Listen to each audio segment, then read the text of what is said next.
Muy bienvenidos a todos nuestros amigos y hermanos nuevamente a un estudio más, a un repaso más del texto bíblico de la lección de Escuela Sabática.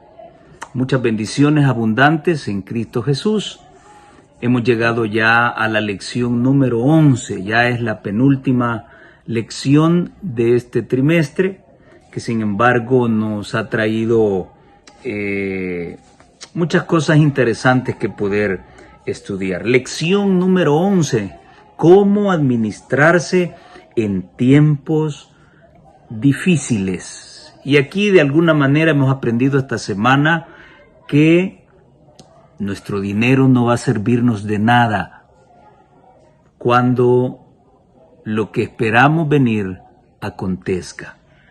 Vamos a tener una palabra de oración para profundizar en este estudio que estuvo muy interesante esta semana. Padre que estás en los cielos, bendice tu palabra, Señor, como siempre lo haces. Ayúdanos a comprenderla en su verdadero contexto, en su verdadera realidad.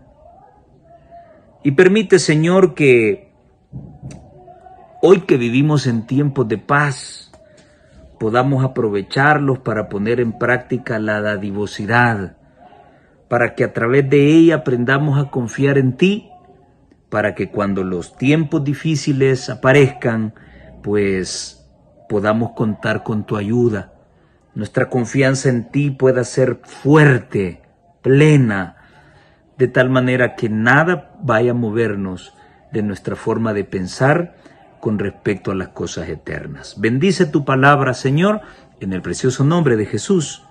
Amén y amén. Muy bien, ¿cómo administrarse en tiempos difíciles? El texto clave para esta semana se encuentra en Salmo 50, versículos 14 y 15. Ofrece a Dios sacrificios de alabanza y paga tus votos al Altísimo e invócame en el día de la angustia, te libraré y tú me honrarás. 4 cosas importantes de este texto. Ofrece a Jehová sacrificios de alabanza. Esto está vinculado con el canto. ¿Cuántas cosas podemos decir hoy con respecto al tipo de música que cantan nuestros artistas adventistas y el tipo de música que suena en nuestras radios? Hay mucha tela que cortar. Acá el Señor nos pide, ofrece sacrificios de alabanza, número 1. Segundo, paga tus votos al Altísimo. Invócame en el día de la angustia y hónrame, dice el Señor. Y si esas 4 cosas son parte de nuestro diario vivir, entonces Él nos librará. En medio de todas nuestras ocupaciones diarias, en el escenario caótico del mundo en que vivimos, existe un principio básico que debe regir nuestra vida. ¿Y cuál es? Bueno, buscar el reino de Dios y su justicia. Esa es la primera cosa, la más importante, para que todo lo que nuestras preocupaciones exigen de nosotros sean añadidas por Dios. En otras palabras, no debemos preocuparnos por nada si buscamos el reino de Dios y su justicia. Entonces, lo que esperamos, lo que añoramos, simple y sencillamente vendrá por añadidura. La mensajera del Señor dice, en A fin de conocerle, la página 223 y 224, no es la voluntad de Dios que sus hijos estén abrumados por las preocupaciones. Pero nuestro Señor no nos engaña. No nos dice, no temáis, no hay peligro en vuestra senda. Sabe que hay pruebas y peligros y no trata de ocultarlos. No se propone sacar a su pueblo de un mundo de pecado y maldad, pero les señala un refugio seguro. Dios conoce nuestras necesidades y ha hecho provisión para satisfacerlas. El Señor tiene una tesorería con abundantes provisiones para sus hijos y puede darles lo que necesitan en todas las circunstancias. Miren qué bonita reflexión de parte de la sierva del Señor. El Señor tiene una tesorería para suplir cualquier necesidad. Entonces, ¿por qué no confías en Él?, pregunta ella. Ha hecho preciosas promesas a sus hijos a condición de que obedezcan fielmente sus preceptos. No hay ninguna carga que no pueda quitar, ninguna tiniebla que no pueda disipar, ninguna debilidad que no pueda transformar en poder, ningún temor que no pueda apaciguar, ninguna aspiración digna que no pueda guiar y justificar. El Señor dice, escribe ella en Palabras de Vida al Gran Maestro, la página 135 y 36. El Señor dice, invócame en el día de la angustia. Está citando Salmo 50:15. Él nos invita a presentarle lo que nos tiene perplejos y lo que hemos de menester. Y nuestra necesidad de la ayuda divina. Nos aconseja ser constantes en la oración. Tan pronto como las dificultades surgen, debemos dirigirle nuestras sinceras y fervientes peticiones. Nuestras oraciones inoportunas evidencian nuestra vigorosa confianza en Dios. O sea, consultar a Dios a cada momento demuestra nuestra dependencia de Él. El sentimiento de nuestra necesidad nos induce a orar con fervor. Y nuestro Padre Celestial es movido por nuestras súplicas. Así que tenemos un Dios amante y poderoso que está pendiente de cada una de nuestras necesidades. Por eso es necesario poner a Dios en primer lugar. Muy bien. Muy linda la experiencia de Segunda de Crónicas 20 del 1 al 22. Bueno, esa cita contiene un texto maravilloso en Segunda de Crónicas, el versículo 20 del capítulo 20. Y se desprende de esta hermosa historia donde Josafat iba a ser atacado por los moabitas y los hijos de Amón.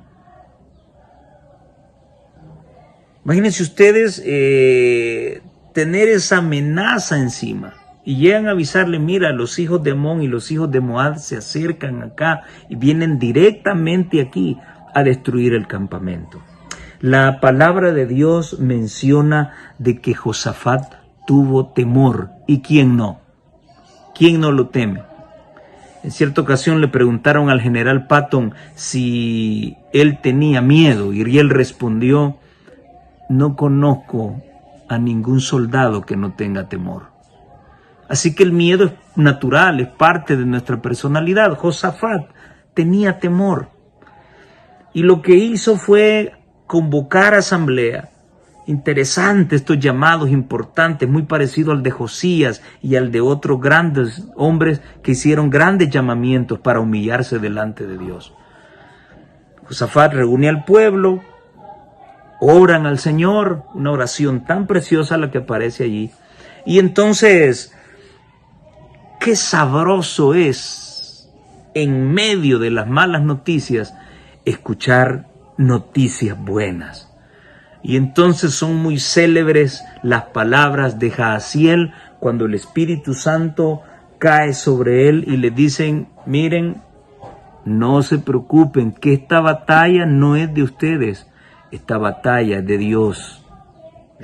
Así que, interesante, estad quietos y ved la salvación de Jehová. Uno de los dichos de este servidor, tomado de la palabra de Dios. Estar quietos. A veces el Señor permitirá que hagamos algo, pero cuando el Señor nos pide estar quietos, debemos estar quietos, porque cuando Él nos pide estar quietos, nos está diciendo que la batalla no es nuestra, la batalla le pertenece a Él. 4 principios que rescatar de Segunda de Crónicas 20 del 1 al 22. Frente a la dificultad, busca a Dios, no solo con oración, sino también con ayuno. Número 2, está atento a lo que su palabra dice por medio de su profeta. Y en cuántos problemas nos hemos metido como adventistas del séptimo día, porque hemos dejado de escuchar la voz del profeta. Si permitiéramos escuchar la voz del profeta, música extraña no estuviera sonando desde nuestros púlpitos. Predicaciones extrañas que no van vinculadas con nuestra doctrina y han salido o han dejado fuera la palabra de Dios, no estarían siendo predicadas desde nuestros púlpitos. No tendríamos tantos problemas como el hecho de estar ordenando ancianas y pastoras si tan solo prestáramos oído a la voz del profeta. Nuestro pueblo no sufriría de enfermedades como el cáncer, la diabetes y tantas patologías cardíacas, intestinales. Hemos dejado de oír la voz del profeta y entonces tenemos que pagar el precio. En tercer lugar, entona por lo más alto tu alabanza. ¿Te has dado cuenta cuán poco cantamos? Oramos mucho, leemos mucho y quizás ayunamos regularmente, pero cuán poco cantamos. La palabra de Dios nos invita a entonar lo más alto posible nuestra alabanza. ¿Recuerdas cómo Moisés y el pueblo cayeron delante de Dios y comenzaron a cantar ese himno de victoria? Himno que es consigna para los 144,000. ¡Qué tremenda experiencia! En medio de las dificultades, canta. Y cuando recibas un favor de Dios, canta también. Y en cuarto lugar, quédate quieto. No te muevas. No hagas nada. Solo observa la salvación que Dios trae para ti. Muy bien. ¿Qué significado especial debería tener Segunda de Crónicas 20:20 para todos los adventistas del séptimo día? La palabra de Dios dice: creed en Jehová vuestro Dios y estaréis seguros. Mire qué interesante. Creed a sus profetas y seréis prosperados. Queridos hermanos, la voz del profeta es la voz de Dios. Es común encontrar en el Antiguo Testamento cuando aparecía el profeta: así dice Jehová. El profeta llevaba un mensaje fiel de parte de Dios para su pueblo. Así que la voz del profeta, aunque a algunos les cause alergia, aunque a algunos les cause molestia, pero la voz del profeta es la voz de Dios. El problema es que cuando mi vida está llena de pecado, entonces voy a acusar de que solo la Biblia. No quiero escuchar al profeta. Y es cuando más problemas nos metemos, porque el profeta amplía la escritura. Nos muestra aquello que no entendemos de la palabra de Dios. Así que es menester tomar en cuenta la voz del profeta.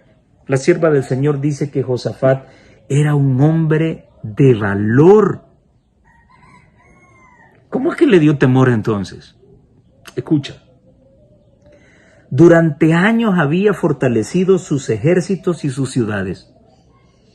Estaba bien preparado para arrostrar casi cualquier enemigo, para enfrentar a cualquier enemigo. Sin embargo, en esta crisis no confió en los brazos carnales. ¡Qué clave! Ahí está la clave. No era mediante ejércitos disciplinados ni ciudades amuralladas, sino por una fe viva ¿en quién? En Dios, en el Dios de Israel. ¿Cómo podía esperar la victoria sobre estos paganos que se jactaban de poder humillar a Judá a la vista de las naciones? Dios, con confianza podía Josafat decir al Señor: a ti volvemos nuestros ojos. Durante años había enseñado al pueblo a confiar en aquel que en siglos pasados había intervenido tan a menudo para salvar a sus escogidos de la destrucción completa. Y ahora, Cuando peligraba el reino, Josafat no estaba solo. Todo Judá estaba en pie delante de Jehová, con sus niños, con sus mujeres y sus hijos. Unidos ayunaron y oraron. Unidos suplicaron al Señor que confundiese a sus enemigos, a fin de que el nombre de Jehová fuese glorificado. ¿Cuál era el interés de Josafat? ¿Que la historia escribiera la gran proeza que hizo? No. Josafat tenía en mente que el nombre de Dios fuese glorificado a través de esa tremenda victoria. Dios fue la fortaleza de Judá en esa crisis, dice la sierva de Dios, y es hoy la fortaleza de su pueblo. No hemos de confiar en príncipes, no hemos de confiar en hombres, es otra manera de decirlo. No hemos de confiar en príncipes, ni poner a los hombres en lugar de Dios. Debemos recordar que los seres humanos son sujetos a errar, y que aquel que tiene todo el poder es nuestra fuerte torre de defensa. En toda emergencia debemos reconocer que la batalla es suya. Sus recursos son ilimitados y las imposibilidades aparentes harán tanto mayor la victoria. Todo lo que hagamos, queridos hermanos, debe tener como objetivo buscar la gloria de Dios y no la nuestra. Josafat tuvo temor, pero se acercó con confianza a aquel que está dispuesto a defender a su pueblo. Ojalá ese tipo de fe la podamos desarrollar. Entonces, solamente en la tribulación la fe puede probarse. Por eso es que Dios dice que confiemos en Él. Por eso Dios te pide estar quietos. Quédate quieto. Solo observa la salvación de Dios. Confía en Dios, no en tus recursos, dice la lección del día lunes. Y se cita Primera de Samuel, capítulo 14, los versículos del 1 al 14. Aquí vemos un caso diferente a lo que ocurrió con Josafat. Josafat se había hecho de un gran ejército. Se había preocupado porque ese ejército fuese entrenado. Pero en el momento de la dificultad, él no confió en su ejército. Él confió en Jehová de los ejércitos. Ahora en Primera de Samuel encontramos una historia inversa, donde Satanás pone en tentación a David para que pueda censar al pueblo. Tremendo. Y ya verán ustedes qué es lo que va a ocurrir en esta historia. A pesar de esta experiencia, dice el autor, y muchas otras en la historia del pueblo de Dios, cuando llegaron tiempos difíciles para el rey David, David permitió que Satanás lo tentara a confiar en su propia fuerza e inventiva. ¿Qué dice la sierva de Dios con respecto a esto? David, dice ella, en su prosperidad no conservó esa humildad de carácter y confianza en Dios que caracterizó la primera parte de su vida. Contempló con orgullo las mejorías al reino y contrastó su condición entonces próspera con su escaso número y poca fuerza cuando él ascendió al trono, atribuyéndose la gloria. Complació sus sentimientos ambiciosos al ceder a las tentaciones del diablo de enumerar a Israel para poder comparar su debilidad anterior con su estado ahora próspero bajo su propio gobierno. Lo que he logrado. Antes estuve así, hoy estoy aquí. Esto era desagradable para Dios y contrario a su mandato expreso. llevaría a Israel a confiar en su fuerza numérica en vez de confiar en el Dios vivo. ¿Verdad que es la historia en contraposición de lo que ocurrió con Josafat? David ya estaba convencido de que había cometido un gran pecado contra Dios antes de que terminara completamente la tarea de censar a Israel. Vio su error y se humilló ante Dios confesando su gran pecado de contar o de contabilizar al pueblo en forma necia. Pero su arrepentimiento fue demasiado tardío. El Señor ya había impartido a su fiel profeta la orden de dar un mensaje a David. Oigan ustedes esto. ¿Recuerdan cuando David pecó con Betsabé? Natán el profeta llegó a visitar a David y lo confrontó. De igual manera ahora el Señor manda a un profeta. ¿Sí? Manda a un profeta y entonces el profeta viene y le dice, bueno, mira, por esta cuestión que has hecho, y ahí vamos con la palabra clave, así dice Jehová, quiero que escojas, ¿sí? Te va a caer tu cinchazo por lo que hiciste, ¿sí? Así que yo quiero que tú elijas la correa que voy a utilizar para castigarte. Y óigame usted, qué tremendos cinchos los que Dios tenía en la mano. Y todavía le dice a David, a ver, escoge. ¿Y cuáles eran? 3 cosas te propongo. Escoge una de ellas y esa es la que voy a hacer contra ti. Y muy bien, ¿todas eran fáciles? El Señor le dice,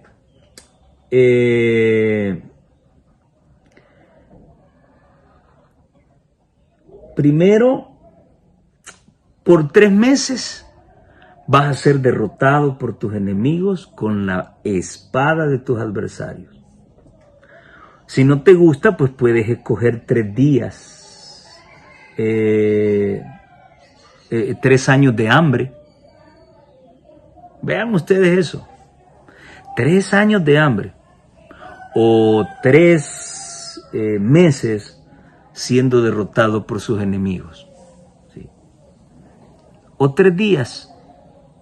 3 días, ¿qué? 3 días probando la espada de Jehová. ¿Ustedes notan cómo viene disminuyéndose el tiempo? 3 años, 3 meses, 3 días.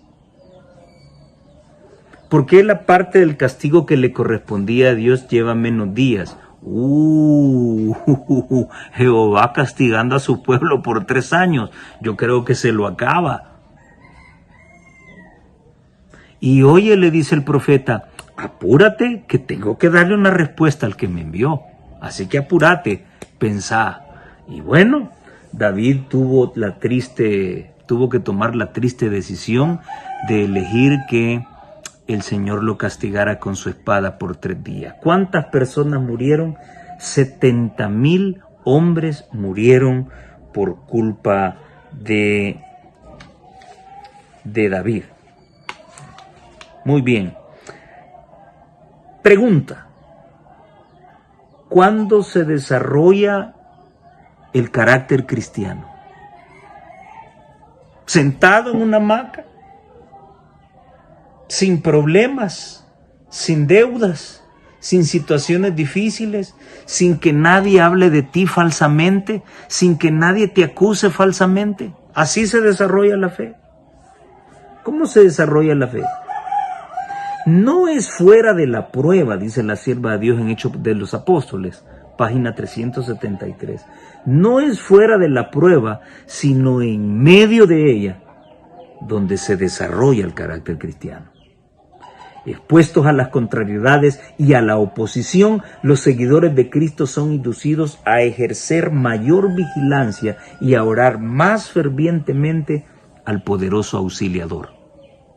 Las duras pruebas soportadas por la gracia de Dios desarrollan paciencia, vigilancia, por fortaleza y profunda y permanente confianza en Dios.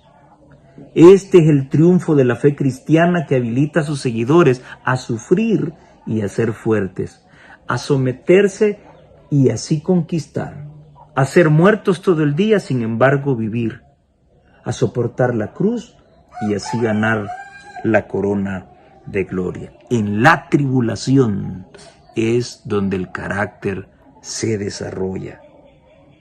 ¿Cómo puedo permanecer sin contaminación en cualquier circunstancia? Por su propio ejemplo, dice la sierva del Señor, el Salvador ha demostrado que sus seguidores pueden estar en el mundo y con todo no ser del mundo. No vino para participar de sus ilusorios placeres, para dejarse influir por sus costumbres y seguir sus prácticas. ¡Ay, cuánto se habla dentro de la iglesia de la cultura y las costumbres! Jesús no vino a eso. Por eso yo digo siempre, cuando eres cristiano, adoptas la cultura de Cristo, ya la cultura de tu nación, eso no tiene nada que ver con el cristianismo. Que en tu cultura usan anillos, usan alhajas, usan vestidos cortos o extravagantes. Eso queda a un lado porque ahora eres de Cristo, adopta su cultura. He aquí todas las cosas son hechas nuevas. Hoy en día se quieren disculpar ciertas situaciones raras que se ven en la iglesia, tomando como base no la palabra de Dios ni la palabra del profeta, sino tomando como base la costumbre. La sierva de Dios dice que Cristo no vino a participar de los ilusorios placeres del mundo, mucho menos a dejarse influenciar por sus costumbres y seguir sus prácticas, sino para hacer la voluntad de su Padre, que es el cometido nuestro en esta tierra también, para buscar y salvar a los perdidos. Con este propósito, el cristiano, si ese es tu propósito, oye bien, el cristiano puede permanecer sin contaminación en cualquier circunstancia. Te lo traduzco, el cristiano puede permanecer sin pecado en cualquier circunstancia. No lo digo yo, lo está diciendo ella. No importa tu situación o tu condición, sea exaltada o humilde, manifestará el poder de la religión verdadera en fiel cumplimiento del deber. ¿Cuál es la clave para no fracasar en los planes que elaboramos para nuestra vida? ¿Cuál es esa clave? Puede arguirse que el Señor da sabiduría especial a aquellos a quienes han sido confiadas responsabilidades importantes. Es cierto que si andan humildemente con Él, les ayudará para su obra y os la dará para la vuestra, si la buscáis con el mismo espíritu. Si el Señor en su providencia os ha impuesto importantes responsabilidades, os hará idóneos para llevarlas, si acudís a Él con fe a fin de obtener fuerza para cumplirlas. Cuando pongáis vuestra confianza en Él y dependáis de su consejo, Él no os abandonará a vuestro juicio finito para que hagáis planes imperfectos y fracaséis. Si llevo adelante un plan y fracaso, pues bueno, es porque quise hacer prevalecer mi orgullo, mi egoísmo. Pero cuando realizas un plan y te depositas entero en Dios, confías enteramente en el Señor, entonces los proyectos son una realidad y son un éxito. Pues bueno, vale la pena pensar en esto. Es hora de simplificar, dice la lección del día martes. Y se nos cita a 2 de Pedro, el capítulo 3 y los versículos del 13 al 12. Resumiendo, si realmente sabemos que todas estas cosas han de ser deshechas, Hay algunas personas que se mofan diciendo de que ¿cuántos años llevo oyendo que Cristo vendrá? Y las cosas siguen tal y como son. Bueno, ¿por qué retarda Cristo su promesa? ¿Acaso se le ha olvidado? No. El Señor es misericordioso. No retarda su promesa como algunos la tienen por tardanza. Lo que pasa es que Él está dando oportunidad.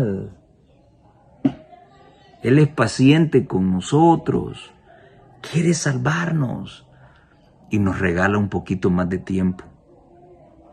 El problema es, queridos hermanos, que entre más nos hablan de que tenemos tiempo, es cuanto más lo malinvertimos. Algunos no están de acuerdo que se insista en la profecía y las cosas tremendas que el papado está dispuesto a hacer en este mundo. A muchos no les parece. Solo quieren que se hable de amor y el amor y el amor. Sí, pero entre más nos hablan de amor y más nos alcahuetean, entonces nos confiamos y no hay cambios. Seguimos viviendo como tales. Pero cuando se nos presenta la verdad tal cual es, pues las cosas cambian completamente. Yo quiero que escuches lo que la sierva del Señor menciona. Los hombres están postergando la venida del Señor. Se burlan de sus amonestaciones. Orgullosamente se jactan diciendo todas las cosas están iguales, así como desde el principio. En el mundo todo es agitación. Las señales de los tiempos son alarmantes. Los acontecimientos venideros proyectan ya sus sombras delante de sí. El Espíritu de Dios se está retirando de la tierra y una calamidad sigue a otra por tierra y mar. Hay tempestades, terremotos, incendios, inundaciones, homicidios de toda magnitud. ¿Quién puede leer lo futuro? ¿Dónde hay seguridad? Las obligaciones que descansan sobre nosotros no son insignificantes. Nuestro sentido de dependencia nos debe acercar a Dios. Nuestro concepto del deber que debemos llevar a cabo nos debe inducir a esforzarnos, combinando nuestros esfuerzos con ferviente oración, con obras, con fe y con oración constante. Poder. Nuestro gran clamor consiste en solicitar poder sin medida. Nos espera. Solo tenemos que obtenerlo, confiar en la palabra de Dios, obrar por fe, confiar firmemente en las promesas y luchar para obtener los dones de la gracia de Dios. La erudición no es esencial. El genio no es necesario. La elocuencia puede faltar, pero Dios escucha las oraciones del corazón humilde y contrito, y cuando Él escucha, no hay obstáculos que puedan impedir la marcha. El poder de Dios nos hará eficientes. Muy bien. ¿Y quiénes, de acuerdo a la lección de este día, donde el autor nos recomienda o cita a la sierva del Señor cuando ella dice, ahora es cuando nuestros hermanos debieran estar reduciendo sus propiedades en vez de aumentarlas? Estamos por trasladarnos a una patria mejor, o sea, la celestial. No seamos pues moradores de la tierra, sino más bien reduzcamos nuestras cosas a la menor cantidad posible. Yo espero que esta cita el autor la haya tomado para hacer hincapié en todos los adventistas del séptimo día, los que están arriba y todos los que estamos abajo. No quisiera yo pensar que se está pidiendo a la iglesia de que reduzca sus posesiones para que otros las administren o otros se enriquezcan. Este no es el sentido, espero yo. Debemos reducir nuestras posesiones porque éstas nos van a hacer estorbo en los tiempos que tenemos que afrontar.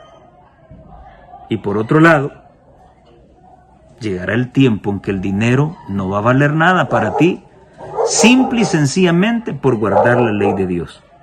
Y eso vamos a analizarlo y estudiarlo más adelante. Aquí hay un contraste Hay hermanos que están acaparando, hay hermanos que ansían más.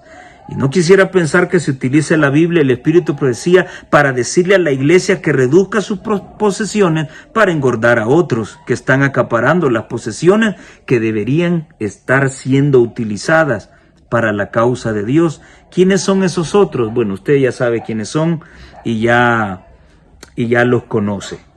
Así que hay una parte que me llama la atención con respecto a lo que menciona el autor en la lección del día martes. Como cristianos adventistas del séptimo día, oigan el término eso, para nosotros, debemos vivir siempre a la luz de la eternidad.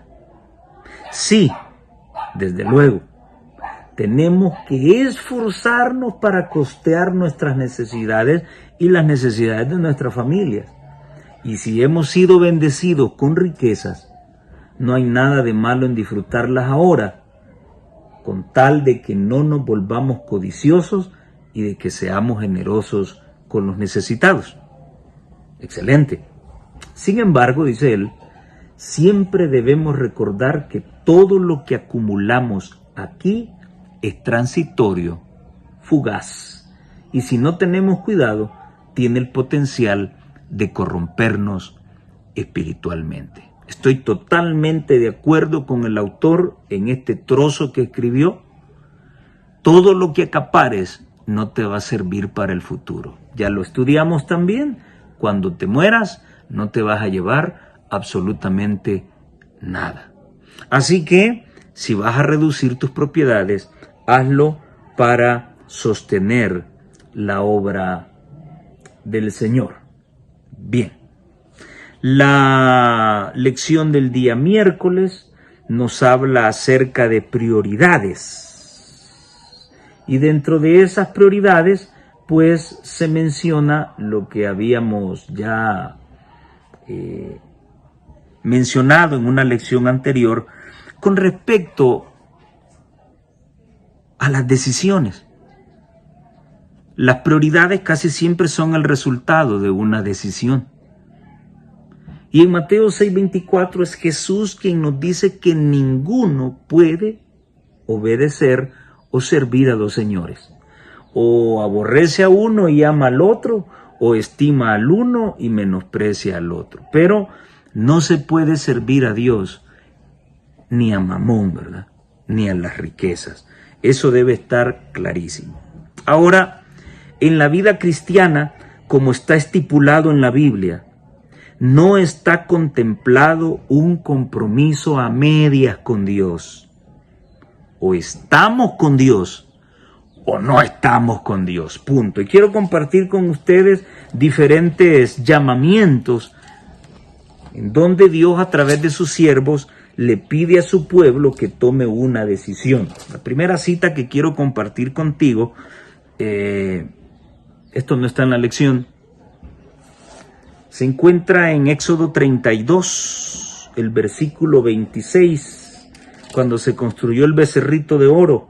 Moisés viene y les dice, se puso Moisés a la puerta del campamento y dijo, ¿quién está por Jehová? ¿Quién está del lado de Dios? Si alguien que está del lado de Dios, venga y júntese. Una decisión. ¿Y quiénes fueron los primeros en responder? Los levitas.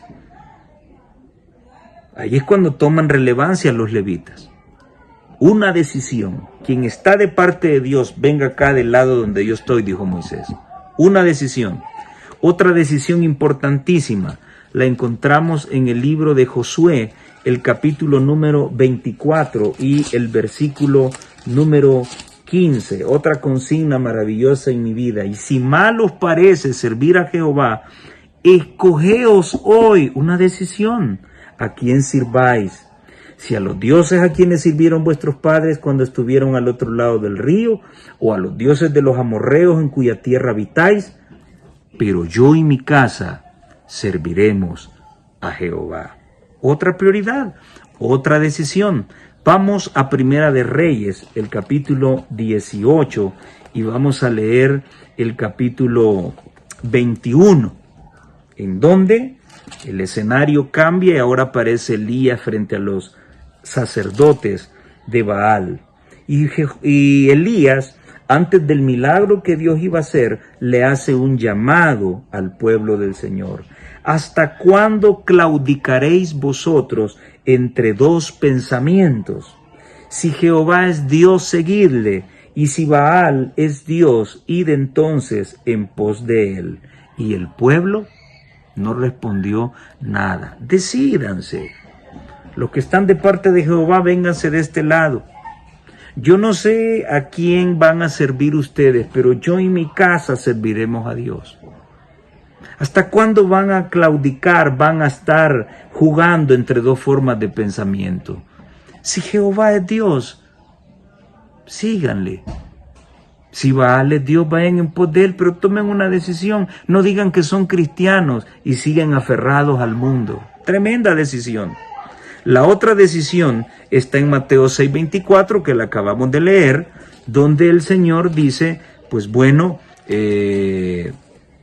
no se puede servir a dos señores, o se estima a uno y se rechaza al otro. Y hay otro llamado en Primera de Juan 2, del 15 al 17. No améis al mundo ni las cosas del mundo. Si alguno ama al mundo, su música, sus costumbres, sus tradiciones, si alguno ama al mundo, el amor del Padre no está en él. Porque todo lo que hay en el mundo, los deseos de la carne, los deseos de los ojos, los deseos, la vanagloria de la vida, todo eso no proviene del Padre, sino del mundo. Y el problema es este, dice el apóstol Juan, que el mundo pasa y sus deleites, pero todo aquel que hace la voluntad de Dios permanece para siempre. Y la otra cita la encontramos en el libro de Apocalipsis, el mensaje a la Odisea, un mensaje que todos ustedes conocen muy bien, en el capítulo número 3 y el versículo número 16.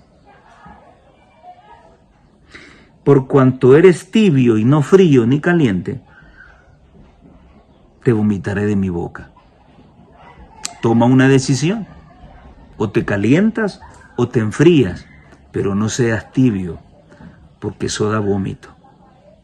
Hay una decisión que tomar. Hay prioridades que tomar en cuenta. La prioridad número 1 en tu vida y en la mía debe ser Dios. Debo entregarle a Dios toda mi vida. Que el amor a las cosas del mundo no pueda romperse frente al amor de Cristo. De nada nos sirve acaparar, finalmente todo va a concluir definitivamente un día. La mensajera del Señor dice, el llamado de Cristo al sacrificio y a una entrega sin reserva significa la crucifixión del yo, y ese es el precio que no queremos pagar.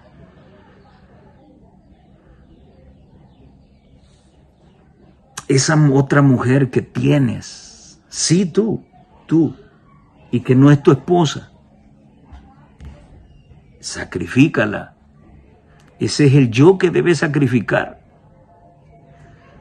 A ti que te gusta robar, a ti que te gusta beber a escondidas, o fumar a escondidas, o ver pornografía a escondidas.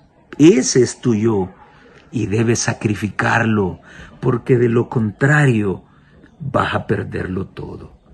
Esta no es cuestión de que si tu pastor te vio o no te vio. Esta no es cuestión de opinión, qué es lo que van a pensar de ti. Esta es una cuestión eterna y está en juego tu salvación. El llamado de Cristo al sacrificio y a una entrega sin reserva significa la crucifixión del yo. Esos que todavía se alimentan mal, comen carne, comen huevos, están comiendo queso, están comiendo golosinas, café, chocolate.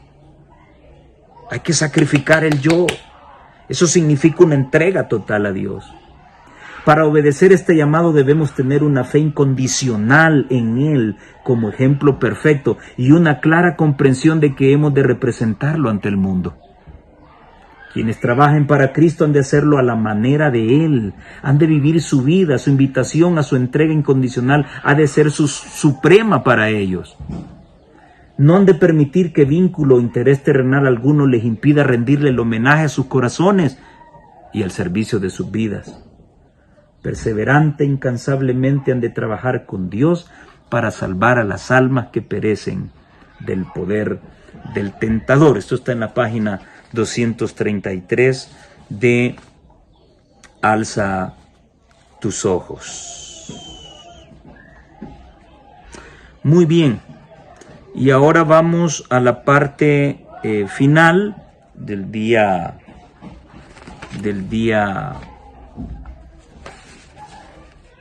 jueves. Sí, creo que vamos bien. La del día jueves, cuando nadie pueda comprar ni vender. Y aquí vamos a hablar un poquitito de profecía. Apocalipsis capítulo 13 nos habla de dos bestias. Una bestia que sale del mar, que representa al papado, pero que en esta ocasión la lección no la toca. La lección habla de la segunda bestia que sale de la tierra. Esta bestia sube de la tierra y representa a Estados Unidos. Subir de la tierra significa que aparece en la historia sin ningún tipo de conflicto, sin ninguna bala, sin derramamiento de sangre, en comparación a los reinos que salieron del mar, y para uno gobernar sobre otro tuvo que haber guerra y derramamiento de sangre. Esta nación, Estados Unidos, aparece en la historia del mundo sin ningún derramamiento de sangre. Los cuernos de cordero representan su doble orientación, republicanismo y protestantismo. El republicanismo no se refiere al partido, sino al hecho de que cuando se fundó la nación estadounidense, el pacto del Mayflower definía de que iban a formar una nación sin rey y sin papa.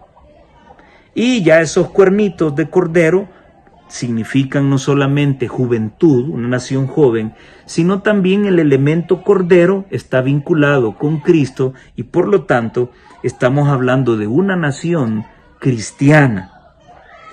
La profecía dice en el versículo 11 que esta bestia habla como un dragón, o sea que recibe la influencia del papado y tiene llega a tener los mismos sentimientos del papado.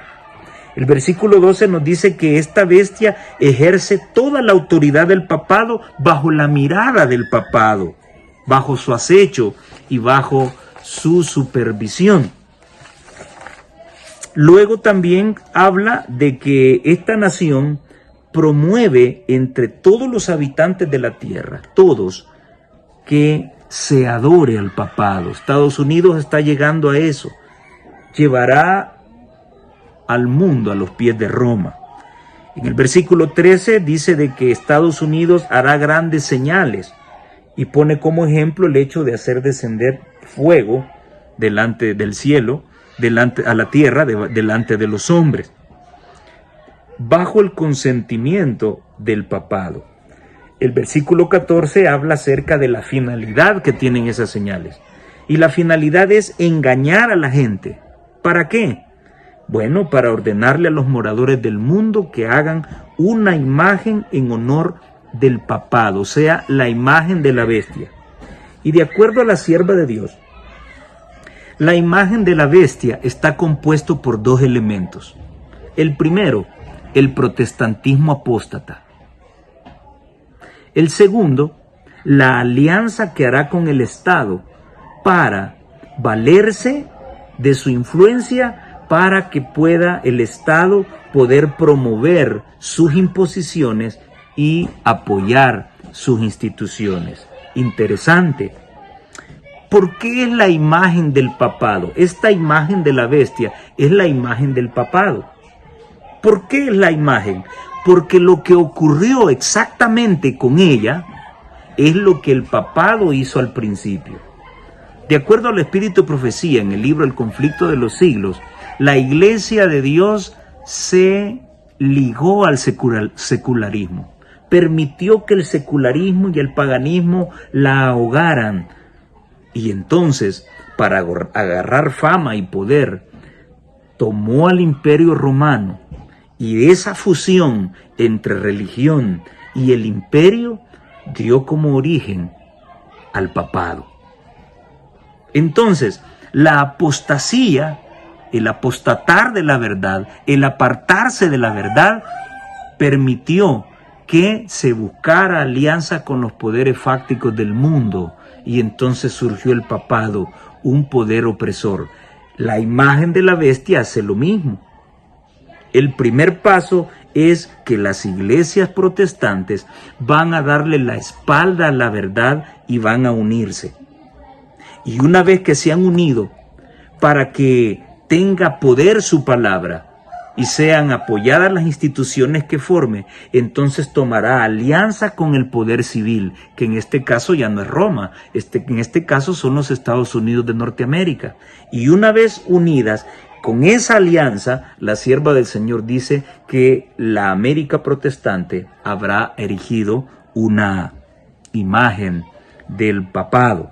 Así que la imagen de la bestia tiene dos piezas: el protestantismo apóstata y la fusión que hace la religión con los Estados Unidos de Norteamérica.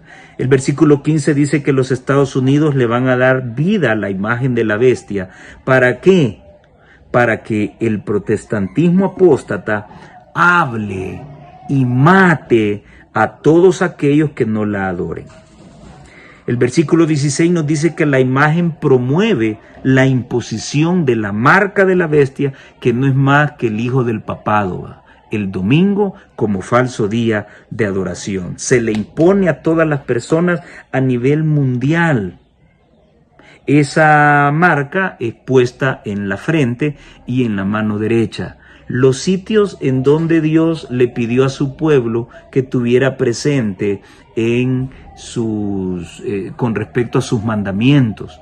Cuando le dice a Moisés, y se lo dice al pueblo, de que repetirás las palabras de esta ley, de estos mandamientos, las repetirás a tus hijos al salir de tu casa, al entrar y al caminar y andar por todos los lugares, las pondrás entre frontales, como frontales entre tus ojos, y las atarás a tu mano derecha. Satanás hace un ataque directamente a los lugares donde Dios ha puesto su ley.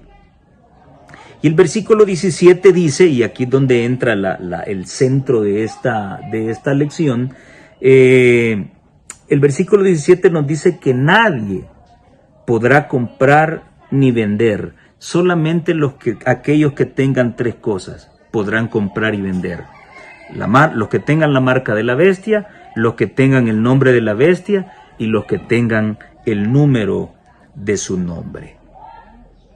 Ahora, nadie podrá comprar y vender. Ese es el destino del futuro. Entonces, ¿qué importancia tiene acaparar? ¿Y qué importancia tiene quitarle posesiones al uno para decirle echarlas aquí y las voy a agarrar yo finalmente? No tiene ninguna razón. Al final, nada de lo que acapares, nada tendrá ningún valor, porque nadie podrá comprar ni vender. Solamente aquellos que sean parte del nuevo orden mundial y de esa nueva religión que se está levantando, donde el día común de adoración será el día domingo, falso día de reposo. Ahora el autor hace una pregunta que yo la amplío un poquito. ¿Qué relación hay entre mis finanzas y la persecución del tiempo del fin? ¿Podrá tu dinero librarte de la persecución? De ninguna manera. Puedes tener mucho dinero, puedes tener muchas posesiones, pero si quieres mantenerte fiel a Dios por no adorar en domingo, tu dinero no va a valer nada, nadie te va a vender nada. Hemos tenido un ensayo con esta pandemia. Quienes no eran vacunados, pues no podían hacer ciertas situaciones, viajar, comprar en algunos súperes. Esto es un ensayo de lo que viene en el futuro. No estoy diciendo que la marca es la vacuna. La marca de la bestia es el domingo, falso día de adoración. Solo estoy poniendo un ejemplo. Así que tu dinero no va a servirte para nada. Además, no solo no podrás comprar ni vender, tampoco no podrás dar diezmos y ofrendas. Ya tu dinero no va a servir para nada. Y para aquellos amantes del dinero y que viven de la tesorería del Señor, tampoco eso va a ser una garantía. Tu dinero no te va a servir. Tu dinero no te va a salvar. Ahora, ¿qué es el temor a Dios? Y aquí viene la parte donde no estoy de acuerdo con el autor cuando él dice que temer al Señor es confiar en Él. ¿Qué es el temor de Jehová? Muy bien. El autor menciona Deuteronomio 14:22, donde se expone la ley del diezmo, y lo compara con el Salmo 31:19. Cuán grande es tu bondad que has guardado a los que te temen, que has mostrado a los que esperan en ti delante de los hijos de los hombres. Y entonces el autor, según Salmo 31:19, Dios ha guardado y ha mostrado su bondad en primer lugar para los que temen a Dios y para los que esperan o confían en Él. En otras palabras, Dios es bondadoso con todos aquellos que tienen estas dos características. Son dos cosas separadas, no son lo mismo. Que se relacionan y son requisitos para obtener la bondad de Dios, eso es otra cosa. El autor dice que según el paralelismo de Deuteronomio 14:23, donde se expone la ley del diezmo, y Salmo 31:19, entonces el temor a Dios es confiar en Él. Ok, entonces, ¿qué es el temor de Jehová? ¿Es confiar en Dios? ¿Está vinculado con el diezmo y la ofrenda? Bueno, ¿qué dice Proverbios 8:13? Dejemos que la Biblia sea la que responda. ¿Qué es el temor de Dios? ¿El temor a Dios está vinculado con dinero? Eso es lo que estoy tratando de analizar. Porque el autor está hablando de diezmos y ofrendas y lo vincula con la bondad de Dios para todos aquellos que le temen y confían en Él. Y finalmente él dice que el temor a Jehová es confiar en Dios. ¿Qué es el temor de Dios? El temor de Dios es más que eso. Proverbios 8, capítulo 13 dice: el temor de Jehová es aborrecer el mal. Y mira lo que dice Proverbios 15:33.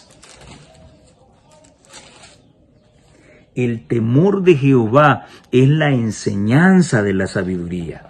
Y mira lo que dice Job 28:28. Muy interesante. Job 28:28. Dice así: y dijo al hombre: he aquí el temor del Señor es la sabiduría. A mí me gusta cuando aparece la palabra es. ¿Qué es santidad? ¿Qué es el sello de Dios? ¿Qué es pecado?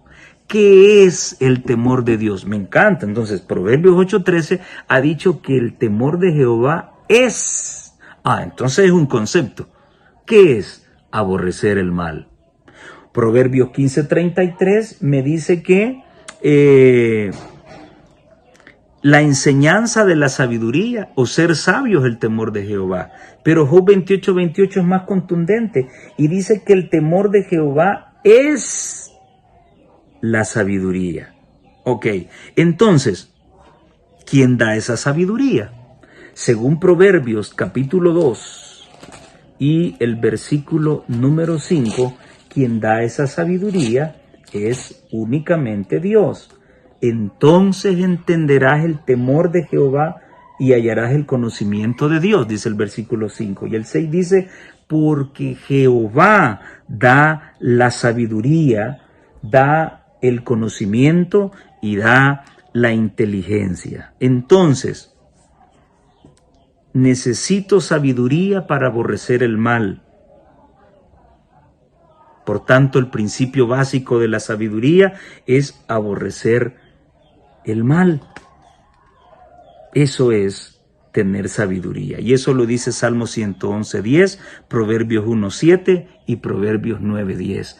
El principio de la sabiduría es el temor a Jehová. Entonces, el temor de Jehová es tener la sabiduría, el conocimiento y la inteligencia para aborrecer el mal y apartarme de él. El temor de Dios no tiene que ver con dinero, tiene que ver con fidelidad. Esta se demuestra mediante el valor, la fortaleza, la fe y la confianza. La devolución del diezmo nos ayuda en un porcentaje a desarrollar la fidelidad mediante la puesta a prueba de las 4 características que te mencioné anteriormente: el valor, la fortaleza, la fe y la confianza. Si eres fiel, devuelves. Si eres fiel, tienes confianza. Si eres fiel, tienes fe. Si eres fiel, tienes fortaleza. Si tienes fe, tienes valor. Llegará el tiempo en que tu dinero no valdrá nada, mucho menos para diezmar. No podrás comprar, no podrás vender, tu dinero no te servirá. Lo único que será provechoso en ese tiempo será tu fidelidad a Dios. Bueno, para ir terminando, la sierva del Señor dice, no se adquieren en un momento el valor, la fortaleza, la fe y la confianza implícita en el poder de Dios para salvación. Eso no es cuestión de un día. Estas gracias celestiales se adquieren por la experiencia de años, por una vida de santo esfuerzo y de firme adhesión a lo recto. Los hijos de Dios estaban sellando su destino. Asediados de innumerables tentaciones, sabían que debían resistir firmemente a quedar vencidos. Sentían que tenían una gran obra que hacer, que a cualquier hora podían ser llamados a deponer su armadura y que si llegaran al fin de su vida sin haber hecho su obra, ello representaría una pérdida eterna. Aceptaron ávidamente la luz del cielo como la aceptaron de los labios de Jesús los primeros discípulos. Cuando estos cristianos primitivos eran desterrados a las montañas y los desiertos, cuando en las mazmorras se los dejaban morir de hambre, frío y tortura, cuando el martirio parecía la única manera de escapar a su angustia, se regocijaban de que eran tenidos por dignos de sufrir para Cristo, quien había sido crucificado en su favor. Su ejemplo será un consuelo y estímulo para el pueblo de Dios que sufrirá un tiempo de angustia como nunca lo hubo. Bueno, nadie podrá escaparse de eso. Quiero terminar con una bonita expresión en Obreros Evangélicos, página 432. Si os allegáis a Dios para obtener ayuda y sabiduría, Él no frustrará nunca vuestra fe. Queridos hermanos, si podemos soltarnos parte de nuestro equipaje, sería bueno hacerlo con sabiduría. sostener la causa de Dios. Recordemos que nuestro dinero no va a servirnos de nada en los tiempos tempestuosos que tendremos que pasar. Solamente tu fidelidad a Dios te ayudará a permanecer en pie, aunque se desplomen los cielos. Que el Señor te bendiga y nos vemos en la próxima.